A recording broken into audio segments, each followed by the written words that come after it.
No music, no intro. We're back in it. Hashtag Saints Twitter podcast. I can't lie. My excitement for this episode is pretty through the roof. With the guests that we were able to get on to come in gracious and spend some time with us and talk some Saints football on this podcast. As always, joined by Ryan. You can follow Ryan on Twitter at thatboywolf. And we got a big one, guys. We got a big one. Joining us on the podcast is the one and only Greg Cosell. If you're a football head like we are, I'm pretty sure at some point you either have heard Greg on the Ross Tucker podcast. He does the NFL matchup on ESPN. A true football nerd at heart, just like all of us are. And you can also follow Greg on Twitter at Greg Cosell. Greg, thank you so much for coming on. We really appreciate it. Hey, Adam, it's great to be with you guys. Thanks for having me. I look forward to it. Awesome.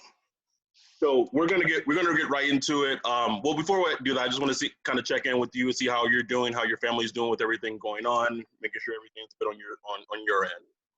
Well, fortunately, everything with my family is good. Everybody's healthy. Haven't been out of my house a whole lot in about 6 or 7 weeks, but other than that, everything's good. Good to hear it. Good that you're staying safe, you're staying well, and all of that. So we have a lot. Could talk about a lot regarding the Saints. The draft just ended. They just signed Jameis Winston recently. So we're gonna kind of have a combination of talking about the draft and just overall topics regarding the Saints.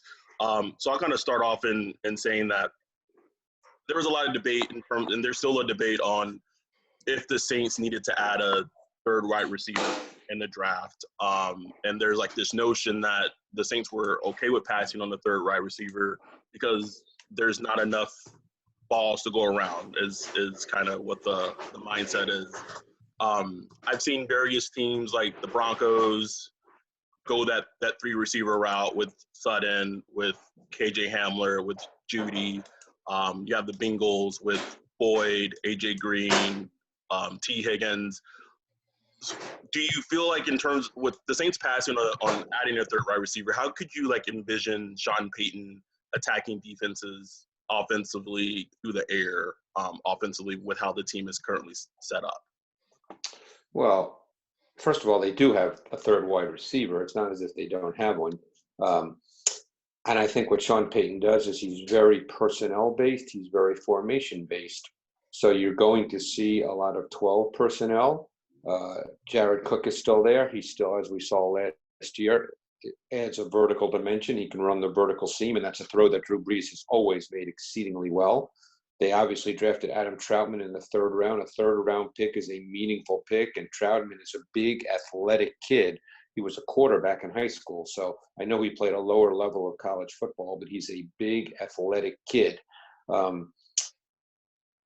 At wide receiver, I thought they made a great move in adding Emmanuel Sanders. He's still really, really productive, and I think stylistically he fits their offense because they're not really a vertical passing team.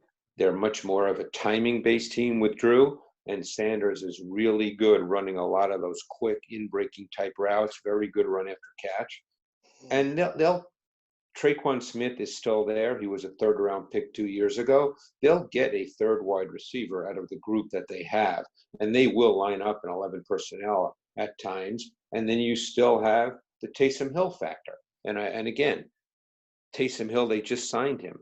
We know he's not the quarterback, so that means more than likely he plays more snaps. There were games in the second half of last season in which he played 28, 30, 32 snaps.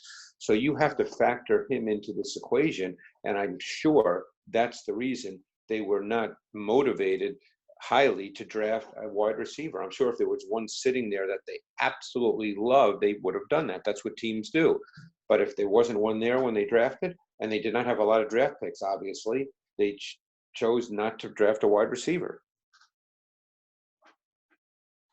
Yeah, that's a good point. And, a lot was made about them not getting a receiver. I mean, you know how fans are, and I'm including myself in this. Right. You really want that shiny new toy on Christmas night, but sometimes you get the comfortable sweater, and that's fine. And speaking of comfortable sweater, they selected Cesar Ruiz in the first round. Uh, what was your outlook on him as a prospect? Would you study the draft? I know you try to look at most high end prospects. Yeah, Obviously you can't look at everyone. What was your outlook on him as a player? I really liked him on tape. I mean, I thought that he was a really good prospect. I know that I assume that he plays guard because of McCoy, who played center as a rookie last year and was very good. But Ruiz can play guard. Um, there was nothing really not to like. I thought he stood out on tape. He has the desired combination of outstanding athleticism. He's got really good movement. He has good technique, hand usage. He's competitive. He's tenacious. One thing I look for, and obviously played center this year in Michigan, is one thing I look for is what we call snap to step quickness. And you can see it with him both in the run game and in pass protection. For a guy who's 6'2", just under 6'3", really, but over 300 pounds, he has really quick, light, athletic feet. I thought he was really quick into his pass sets. And don't forget, this is a pass offense that is much more quick game than deep drop. The deep drops come when they try to create shot plays, and those plays usually involve 7-man protection. And also keep in mind, the Saints, for the last couple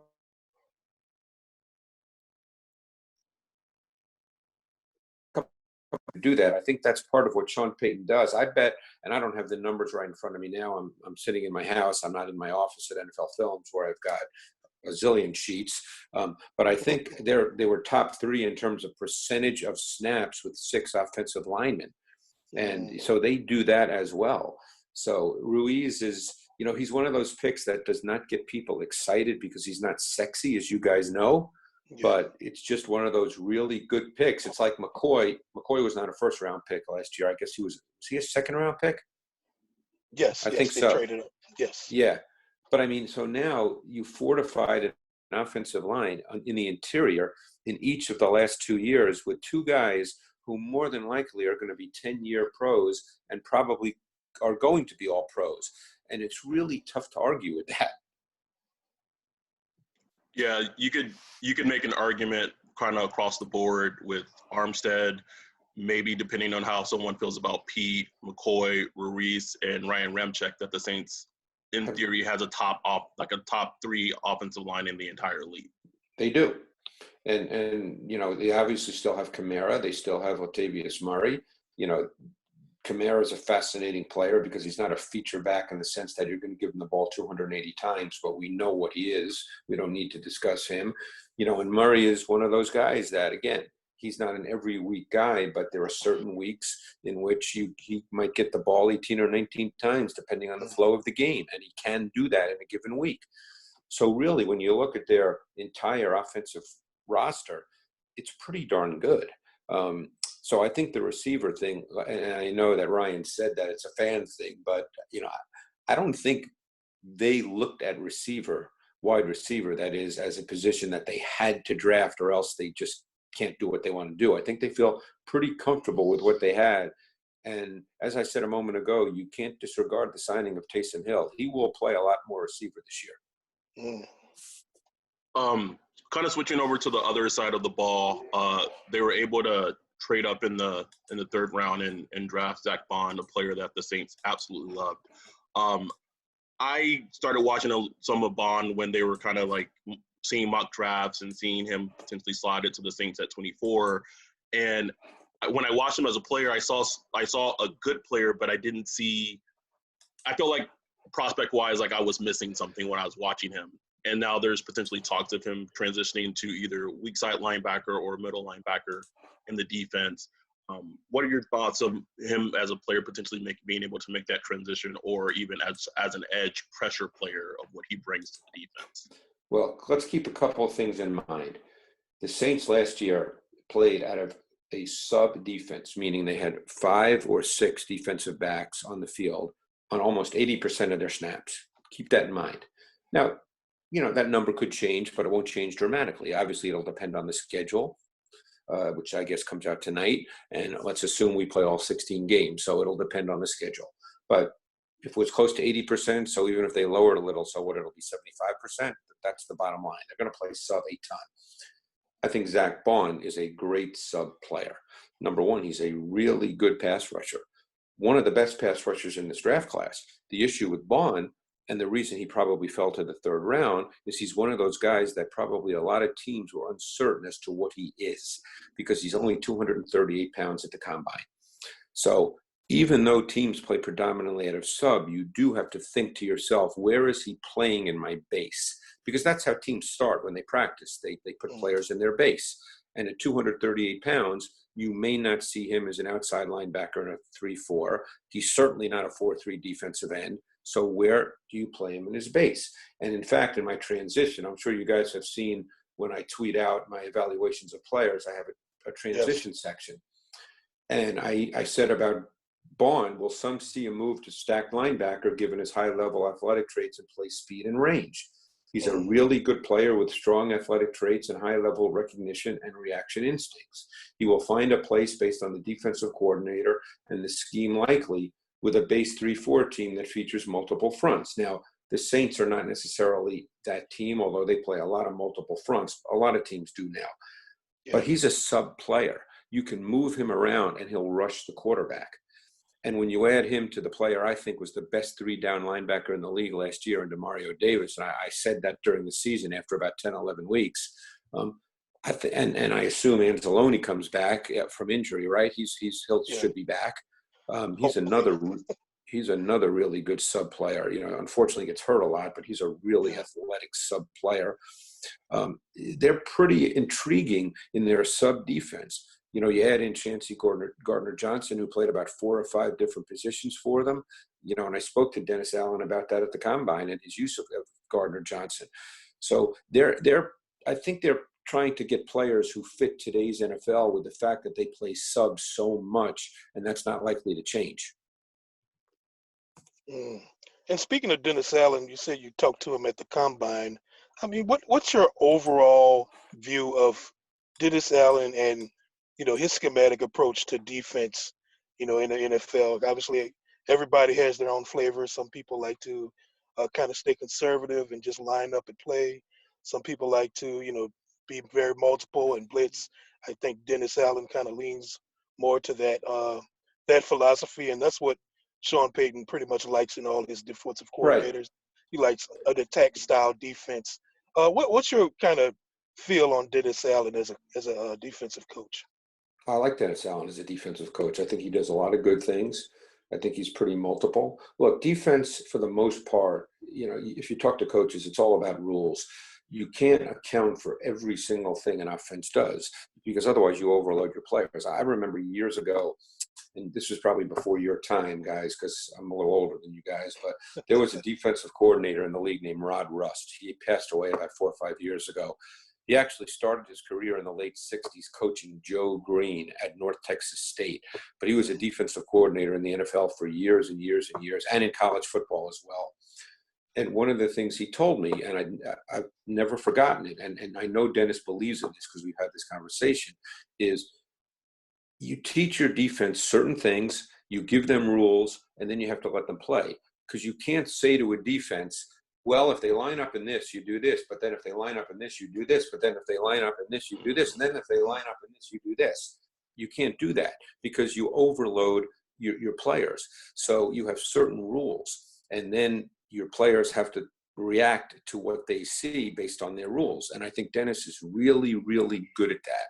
Yeah, I remember speaking with him, talking about some of their blitz concepts, because we were actually doing a piece in the matchup show, and I wanted to do a play where I think it was a Dak Prescott sack from, obviously not this year, it was the year before.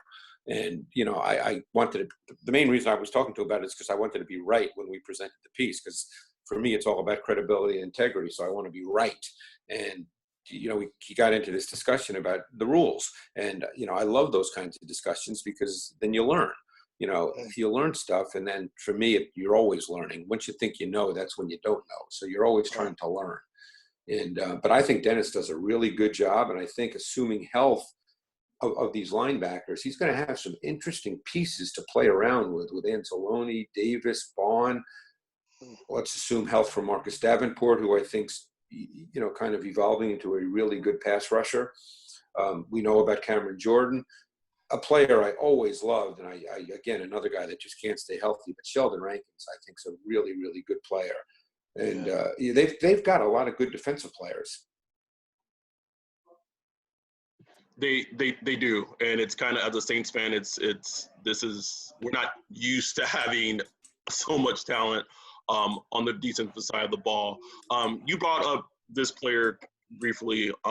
He easily became one of my favorite players as a rookie last year. Was Chauncey Gardner-Johnson. He started playing the nickel quite often, and then when Von Bell got injured, he kind of slid over to that strong position, and I felt like in that position he absolutely blossomed. And was a heat-seeking missile all over the field. Sean Payton seems really, and Dennis Allen has that vision for him being a nickel player. What were your just impressions of Gardner Johnson as a rookie, and how multiple he was able to be used all over the field? Well, I really liked him, and I really liked him coming out. And I think he was a 4th-round pick. And my guess is if he came out this year, he would have gotten drafted higher, because now we have this sense, this new phrase, positionless players, and he kind of fits into that. And I think the league is moving toward that because of sub. I mean, I know they signed Malcolm Jenkins, so Gardner Johnson is not likely to play in the base, because Marcus Williams is a true free. He's a true post safety, and Malcolm is another one of those guys that can play multiple positions, but in a base, he's a strong safety. Obviously he was in New Orleans prior, but so Gardner Johnson is going to play in sub, but boy, they've got a lot of players. I mean, even in sub, you might see them in dime a lot with 60 Bs, because they still have PJ Williams. If Patrick Robinson is healthy, he's been a good sub player for them when healthy. So I don't, he's been with a lot of teams now, so we'll see what happens there, because he's a specific kind of player. My guess is if Swearinger were to make this roster and do really well, he would be a dime player and play that hybrid linebacker safety position where he's basically a box player. But they've got a lot of options in the secondary, because obviously Lattimore and Jenkins will be the outside corners, and that's pretty good too. So, they've got a lot of people they can play around with. Now, it might not all happen right away because we don't have a true off season and they're not on the field, but they've got a lot of pieces. They've got a lot of puzzle pieces to play with when they play in their sub packages. That should be interesting. My final question, and again, we appreciate you for coming on. Oh, no problem. Jameis Winston, that was the big signing a couple of weeks ago, kind of shocked everyone. We had kind of heard chirps locally that this maybe could happen, and I kind of like the idea of bringing him in. Obviously, a super talented quarterback, but with major flaws. What was your thought of him coming to the Saints, and what do you think he would look like in that Sean Payton offense? Well, I think it was a great move, because Jameis Winston he's a fascinating guy to evaluate, because he has high-level talent. And we know about all the issues. We don't need to spend 5 minutes talking about the fact that he turns it over too much. I've always been a believer, though, with interceptions, you've got to watch each interception individually, which I did with Jameis Winston. And, obviously many were his fault and some were not. But no matter what, you can't throw 30 interceptions, no matter what. It just can't happen. But he also has a big arm. He can make every throw. He's got kind of an awkward mobility to him that he can make plays outside the pocket. I think coming to a Sean Payton offense with Drew Brees as the quarterback, he will really learn. This is no knock on previous coaches. I'm just speaking about Sean, because I know Sean. He will learn detail, nuance, subtlety. He will learn how disciplined a craft the quarterback position is, because there's no one more disciplined and nuanced and subtle in his approach than Drew Brees.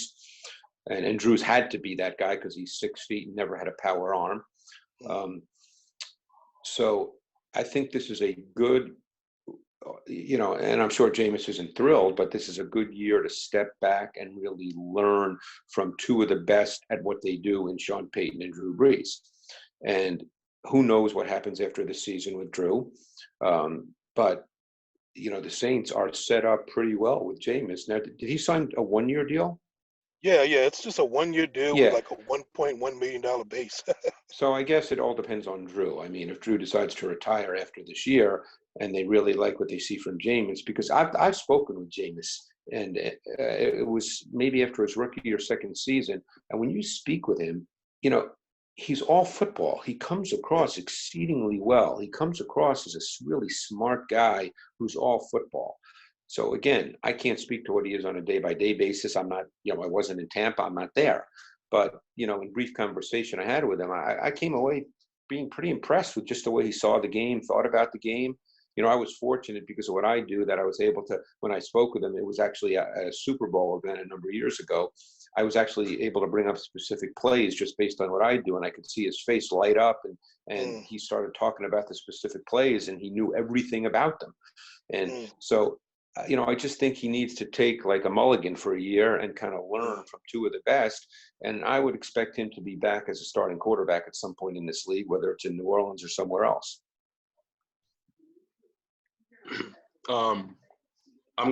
This is my last question. You touched on the 12 personnel earlier. Yep. And there was a year where the Saints had Josh Hill, Ben Watson, and Michael Human, and there Michael H. Yeah. There was a stretch of games where Sean Payton fell in love with 13 personnel, and he can do that again. He's got Josh Hill still on the roster. And so for us, Ryan and myself, we know what those formations mean and what that means. But to maybe the listeners, could you explain what 12 personnel is and schematically what offensive caller like Sean Payton can do in formations like that with 12 and 13 personnel, and how that's very difficult for the defense to account for? Well, the first thing that happens, if you're going to line up in a normal down and distance situation, 1st and 10, 2nd and 4, and you're going to line up with multiple tight ends, you're almost 100% certain that you're going to get base defense. Okay, whether it's a 3-4 team or a 4-3, you're going to get base defense, which means that there are 4 defensive backs on the field. And what Sean Payton is a master at, and what Jared Cook allows you to do, and even Josh Hill to a certain extent, they did it with Dan Arnold when he was there. Certainly Adam Troutman can do that, is he's so good at what we call receiver distribution and location. When he lines up with multiple tight ends, it doesn't mean that it's a tight formation unless run the ball. He could line up an empty out of 13 personnel, and now the defense is playing with their base. They don't have their high-level athletes on the field, and now all of a sudden you're spread out. And when that happens, very often the defense will go to what is called a default defense, and this from film study. And 99% of the time, a default defense is a zone. So if you're playing a team and that their default defense is cover 2 or whatever it is, you go empty, you're getting cover 2. So you have a play call that beats that. So it's a matter of making the defense predictable from a personnel standpoint and a coverage and pressure standpoint. And Sean is outstanding at being able to use multiple formation looks out of 12 and 13 personnel. Ooh, that I felt like I was in college for a second. That was some great stuff. That's why. Well, that's what happens. I mean, you see that a lot in the NFL. Teams are doing that a lot, going empty. And an empty requires usually quick game. It's a quick it's a 3-step drop or a quick 5-step, because obviously, there could be pressure. But look, Drew Brees, he doesn't throw a lot of balls over 10 yards in the air anyway. From the line of scrimmage, I mean. Yeah. Right. Well, yeah, I'm kind of with Ryan. I feel like I was taking notes and taking it all in. Hopefully that was pretty clear. It certainly sounded clear to me, but no, but I was the one saying it. Completely made sense. So that's all we had, Greg. I'm pretty sure Ryan and I could talk to you about Saints football or just football in general all day. Well, you know what, guys, we could do it again. I mean, it looks like I know that the governor of New Jersey just said that we have 30 more days yesterday, so I'm going to be hanging out a lot. So feel free to reach out. Well, we definitely might take you up on that offer. Again, if you're listening to this podcast, I have a strong feeling you know who Greg Cosell is. But if not, you can also always check out his work on Twitter in terms of his player evaluations at Greg Cosell. He does the Ross Tucker Football Podcast. He does NFL Matchup on ESPN, where he's breaking down the game in such a fascinating way. When you're a football head, it all just ties in together. It makes sense, and it increases your football knowledge. Thank you again so much for coming on, Greg. We greatly appreciate it. Continue to stay safe. Continue to stay well. We really appreciate you making the time for us. You too, guys. Stay safe, and thanks for having me. It was great. Thanks, Greg. Really appreciate it. So with that, we're gonna get out of here. You can follow Ryan on Twitter at ThatBoyWolf. You can try to follow me on Twitter, but it'd be pointless. And with that, we're out.